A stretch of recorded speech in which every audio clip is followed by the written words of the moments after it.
Hello, Mary White here, and welcome to my presentation on the methodology for online education. So first, looking at the Quality Matters framework, it provides a standard or a set of standards to ensure quality in online learning, fostering objective feedback on course design. The rubrics are based on research and best practices, incorporating findings from literature reviews and input from experienced course developers and instructors. They meeting the quality expectations outlined in the rubric, particularly achieving a score of 85% or higher, is crucial for certifying the quality of online courses.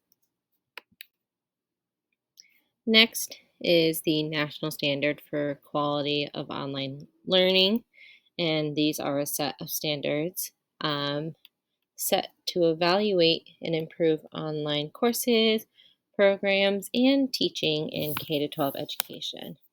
It's a collaborative project led by Quality Matters, which you learned about previously, the Virtual Learning Leadership Alliance, and the Digital Learning Collaborative. They have a focus on continual improvement and updating of the standards to reflect current research and best practices. The revision process involves a comprehensive literature review, community feedback through surveys, and expert review, ensuring that NSQ remains relevant and useful for the K-12 online learning community.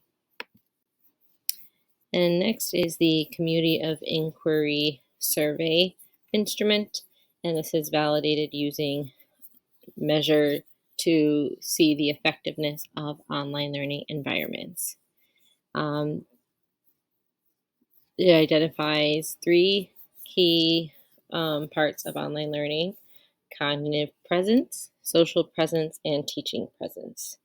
The survey has been translated and validated in multiple languages, making it a valuable tool for researchers and educators worldwide.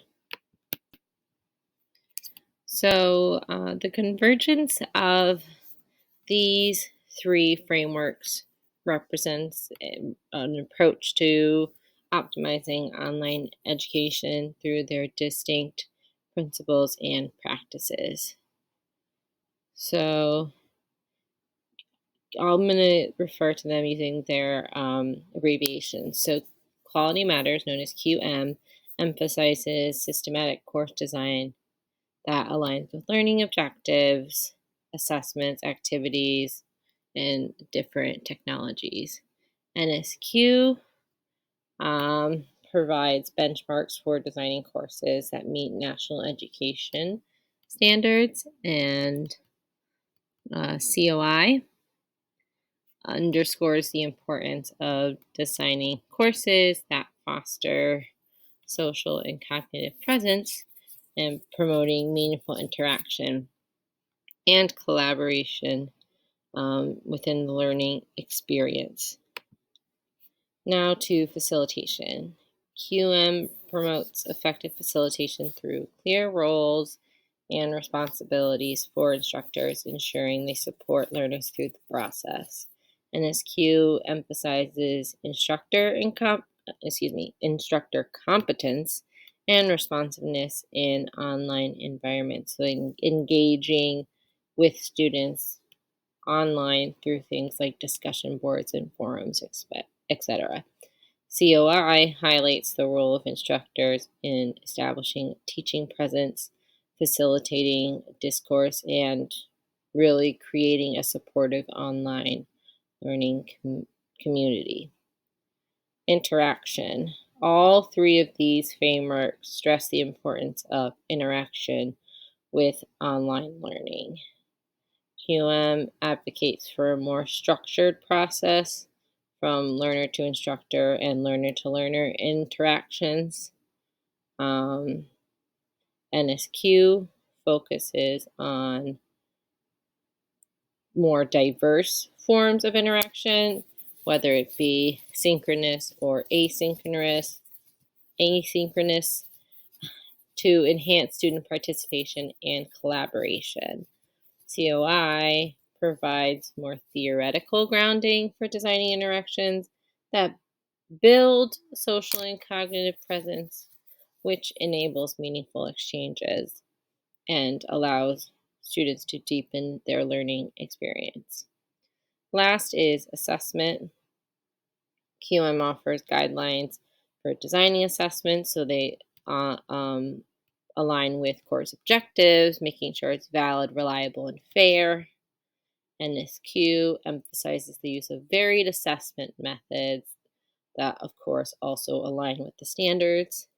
And COI encourages integration of assessment practices that require students to be more reflective and create more collaborative inquiry and use deeper and more critical thinking skills during their learning process. Within all of this, educators can create online courses not only meet rigorous quality standards, but support and foster a supportive and engaging learning environment. Now, there's a couple of areas where these frameworks um, diverge while they share common goals that enhance online learning. First is the focus and the scope. Looking at QM, it primarily focuses on the design of the courses and doesn't really dive deep into the educational standards piece. NSQ is more comprehensive, addressing those broader um, standards for online education, including curriculum support and student support. COI, it focuses on the social, cognitive, and teaching presence in online learning, emphasizing importance of interaction and discourse for a meaningful learning experience. The next piece of divergence would be theoretical versus practical emphasis. And as I've mentioned before, COI is heavily theoretical.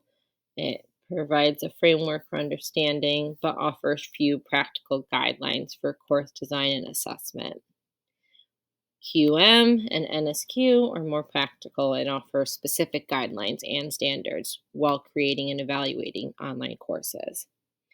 And last would be implementation. QM and NSQ are often implemented institutionally or nationally and provide a structured approach to ensure consistency and quality across online courses, while COI is more flexible in its application, focusing on principles that can be adopted in different educational and learning environments. While these frameworks do diverge in certain areas, it highlights the complementary yet distinct contributions of each framework to online education.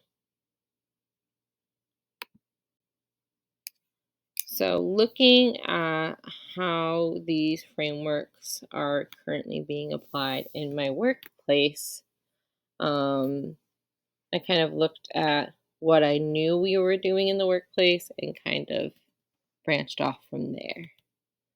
So, the first one is digital citizenship. Our library media specialist has done an excellent job in teaching online safety and responsible internet use as part of a digital citizenship education within her library media lessons. Things that classroom teachers don't necessarily have time for teaching, or some library media teachers simply are there to have students check out books and aren't really taking the time to teach in library media. And I think that is something that I experienced as a child, and now I'm experiencing more of what I believe it should look like. I said work in progress for the online portfolios because it's something that I've expressed to our library media teacher that I would like for students to have a online written portfolio. And so it's something that we're establishing what that would look like. But the idea would be that students would use online portfolios to showcase their work and receive constructive feedback from peers and teachers, and also as something to kind of for themselves to see how they progress as a writer from one year to the next. So, next, looking at COI and focusing on the social presence piece about building a supportive online community. Um, we at my charter school are heavily involved in making sure our students are collaborating as often as possible, and that includes research projects or any way that we can bring projects into the classroom where students are working together. So, most recently, we just finished up our school year um, this week, so that was very exciting.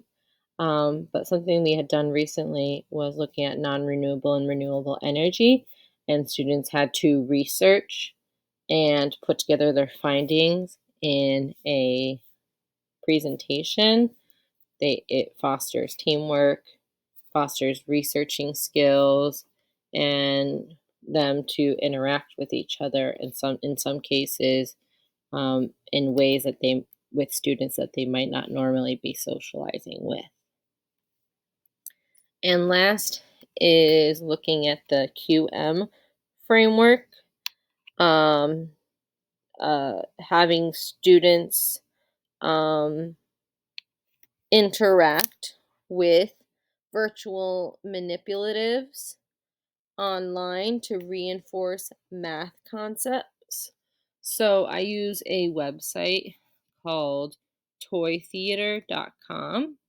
So for anyone looking for a really great online math manipulative website, I didn't use it for teaching straight away because I knew students would want time to just explore. So I gave them the website and I gave them like a few minutes because I know they would get bored very easily. But they had 2 or 3 minutes to kind of just explore on the website. And I mean, they thought it was super cool. They're like, it's a lot easier on the teacher for planning. It's, there's no mess to clean up. I have a program where I can easily follow what they're doing called Impero, so I can kind of check what each student's working on instead of having to try to count the manipulatives that they're working with. By including interactive games and visual aids to reinforce math concepts, I can definitely see students being more engaged into what they are learning, and in some cases they're more excited about it too. Thank you so much for listening, and I hope you have found a new way in how you can follow and incorporate these framework into your educational background.